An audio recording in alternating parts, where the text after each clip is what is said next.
एक बहू की यात्रा।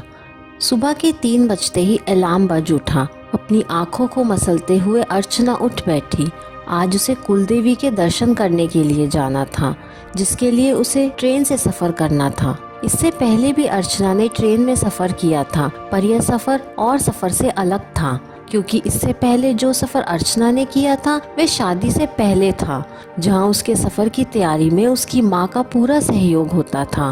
पर आज अपनी शादी के बाद पहली बार वह ट्रेन से सफर कर रही थी। ससुराल वाले थोड़े रूढ़िवादी हैं, इस कारण उसकी शादी के बाद हनीमून के नाम पर कहीं घूमने भी नहीं गए थे, और अब इतने महीनों बाद कुलदेवी के दर्शन के नाम पर ही सही आखिर उसका घर से निकलना तो हो रहा था, जिसके लिए वह अच्छी खासी उत्साहित थी। और उत्साहित क्यों ना हो, आखिर कितने दिनों बाद बाहर घूमने को मिलेगा।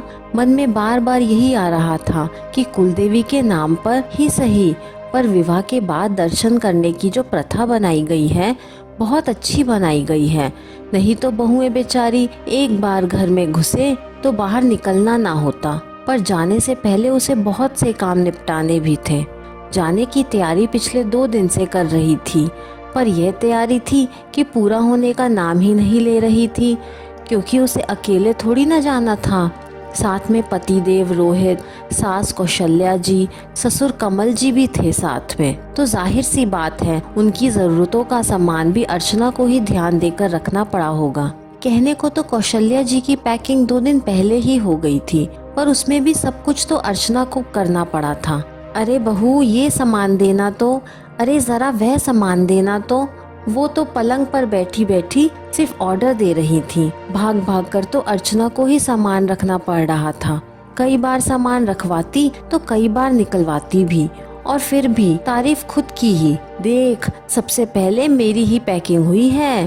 पतिदेव तो सास से भी महान, अपना सामान पैक ना कर सके, बस ऑर्डर दे दिया कि ये सामान मेरा रखवा देना।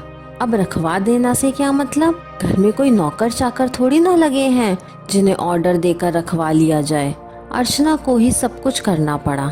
यह तो शुक्र मनाओ कि ससुर जी ने अपना सामान खुद पैक कर लिया। कल शाम को ही कौशल्या जी ने बताया कि जाने से पहले सूखा नाश्ता तैयार कर लेना। कुछ हम सफर में ले जाएंगे और बाकी यहाँ देवर ननंद के लिए छोड़ कर जाना पड़ेगा। बेचारे दोनों खाने पीने के लिए परेशान होंगे। आखिर हम 4 दिन के लिए बाहर जा रहे हैं। सासू माँ की चिंता देख एक बार हंसी छूट गई। जो सुबह से शाम तक का बाहर का अगड़म बगड़म खाते हैं, उनके खाने की भला क्या चिंता। और वैसे भी दोनों जवान हैं, अपना खाना खुद बना सकते हैं। तो रात के खाने की तैयारी का सफर के लिए सभी लोगों के लिए सूखा नाश्ता तैयार किया। बाजार का कुछ चाहिए नहीं था, जिसे बनाते बनाते ही रात के 12 बज गए, और अब 3 बजे उठकर सबका खाना यहीं से तैयार करके ले जाना है। सासू माँ ने रात को ही हिदायत दे दी थी कि पराठे बना लेना, आलू की सूखी सब्जी, चटनी बना लेना। हमें रास्ते का खाना पचता नहीं है।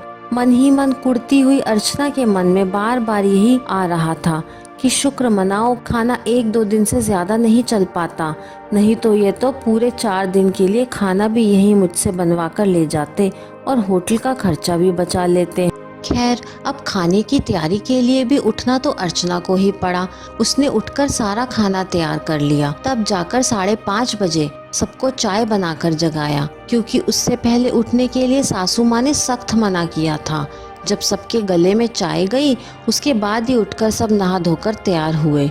उसमें भी 10 चीजें अर्चना से ही पूछे जा रहे थे।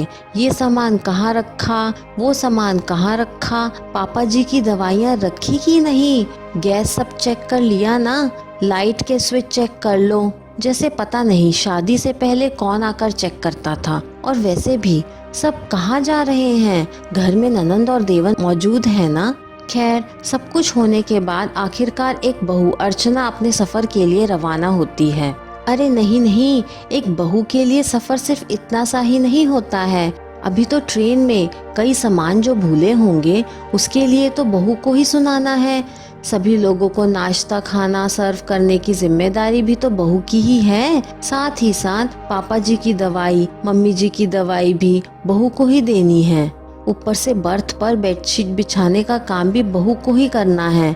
और सबसे बड़ी बात, सिर पर से पल्ला नहीं गिरना चाहिए। हे भगवान, एक बहू के लिए सफ़र कभी छोटा सा नहीं होता। एक छोटे से सफ़र के लिए भी बहू को बहुत कुछ तैयार करना पड़ता है। ये कहानी आपको कैसी लगी मुझे कमेंट करके ज़रूर बताइए। कहानी पसंद आई हो तो लाइक, शेयर और चैनल को सब्सक्राइब करना ना भूलें। कहानी सुनने के लिए आपका बहुत बहुत धन्यवाद।